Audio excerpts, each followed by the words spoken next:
Clip number 123، اس میں آپ قرآن پاک کی سورہ آل عمران کی آیت نمبر 74 سے لے کر 76 کی تلاوت، ترجمہ اور تفسیر قرآن صراط الجنان سنیں گے۔ بسم اللہ الرحمن الرحیم۔ ترجمہ، اللہ کے نام سے شروع جو نہایت مہربان رحمت والا ہے۔ یختص برحمتہ من یشاء واللہ ذو الفضل العظیم۔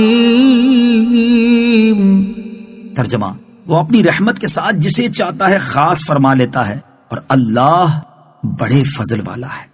یختص برحمتہ من یشاء، وہ اپنی رحمت کے ساتھ جسے چاہتا ہے خاص فرما لیتا ہے، یعنی اللہ تعالیٰ نبوت و رسالت کے ساتھ جسے چاہے خاص فرما لیتا ہے، اور نبوت جس کسی کو ملتی ہے اللہ عز و جل کے فضل سے ملتی ہے، اس میں ذاتی استحقاق کا دخل نہیں۔ ہاں، اب اللہ تعالیٰ نے چونکہ نبوت کا دروازہ بند کر دیا تو اب کسی کو نبوت نہ ملے گی۔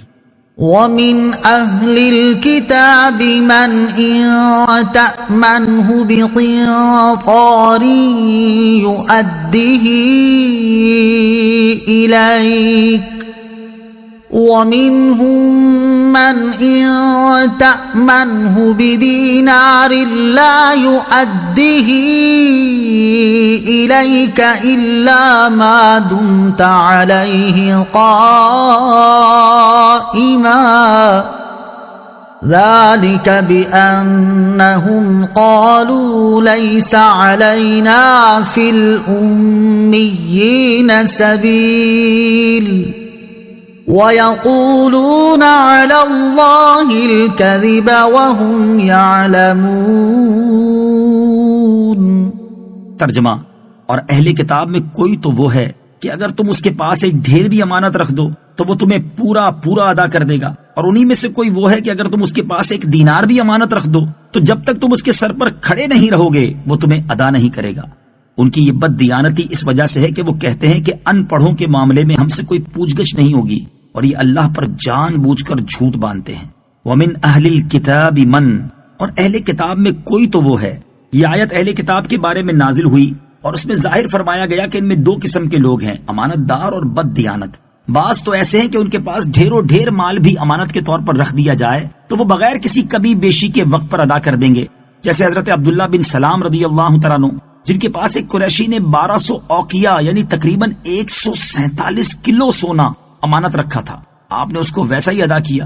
اور بعض اہل کتاب اتنے بد دیانت ہیں کہ تھوڑے سے مال پر بھی ان کی نیت بگڑ جاتی ہے، جیسے فنحاس بن عازورہ نامی یہودی، جس کے پاس کسی نے ایک اشرفی امانت رکھی تھی لیکن وہ واپسی کے وقت اس سے بھی مکر گیا۔ تو ان دونوں قسم کے لوگوں کے بارے میں فرمایا کہ اہل کتاب میں کوئی تو وہ ہے کہ اگر تم اس کے پاس ایک ڈھیر بھی امانت رکھ دو تو وہ تمہیں پورا واپس کر دے گا، اور انہی میں سے کوئی وہ ہے کہ اگر تم اس کے پاس ایک دینار بھی امانت رکھ دو تو جب تک تم اس کے سر پر کھڑے نہیں رہو گے اور بار بار تقاضا نہیں کرتے رہو گے وہ تمہیں ادا نہیں کرے گا۔ گویا اللہ عز و جل کے ڈر سے نہیں بلکہ لوگوں کے ڈر سے اور بار بار کے تقاضے پر ہی امانت ادا کرے گا، اور ایسی امانت داری قابل تعریف نہیں جو بلند اخلاقی اور خوف خدا کی وجہ سے نہ ہو بلکہ لوگوں کے ڈر سے ہو۔ یہودی اس طرح بد دیانتی کی حرکتیں کرتے اور اپنے نفس کو اس ہیلے بہانے سے راضی کرتے کہ اللہ تعالیٰ نے اپنی کتابوں میں دوسرے دین والوں کے مال ہضم کر جانے کا حکم دیا ہے، حالانکہ یہ خوب جانتے ہیں کہ ان کی کتابوں میں کوئی ایسا حکم نہیں، اور ان کی یہ بات اللہ تعالیٰ پر بہتان ہے۔ اس سے معلوم ہوا کہ دھوکے اور ظلم کے طور پر کسی کا مال دبا لینا حرام ہے، اگرچہ وہ کسی دوسرے مذہب کا ہو۔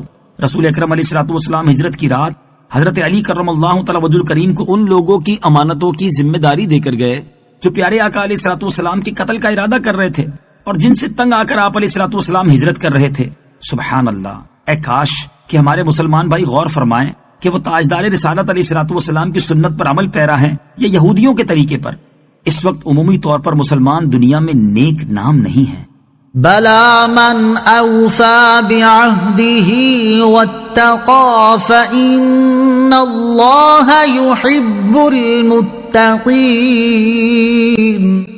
ترجمہ، کیوں نہیں جو اپنا وعدہ پورا کرے اور پرہیزگاری اختیار کرے تو بے شک اللہ پرہیزگاروں سے محبت فرماتا ہے۔ بلا، کیوں نہیں، یہودیوں کی بات کے دوسرے مذہب والوں سے بددیانتی کرنے پر ان سے کوئی پوچھ گچھ نہیں ہوگی بیان کی گئی۔ اس کے بعد اللہ تعالیٰ نے اپنا قانون بیان فرما دیا کہ دوسروں سے بددیانتی کرنے پر پوچھ گچھ کیوں نہیں ہوگی۔ وعدہ پورا کرنا اور امانت کا ادا کرنا دونوں چیزیں پرہیزگاری کے ساتھ تعلق رکھتی ہیں، اور پرہیزگاری اللہ تعالیٰ کو نہایت محبوب ہے۔ تو جو اللہ تعالیٰ کی پسند پر چلے گا وہ اللہ تعالیٰ کا محبوب بنے گا، اور جو اللہ تعالیٰ کی پسند کی مخالفت کرے گا اس پر ضرور مواخذہ کیا جائے گا۔ اس سے معلوم ہوا کہ جو کسی سے وعدہ کیا جائے اسے ضرور پورا کیا جائے، خواہ رب عز و جل سے کیا ہو یا عام انسانوں سے، یا نبی سے یا اپنے پیر سے، یا بوقت نکاح بیوی سے یا کسی اور عزیز سے۔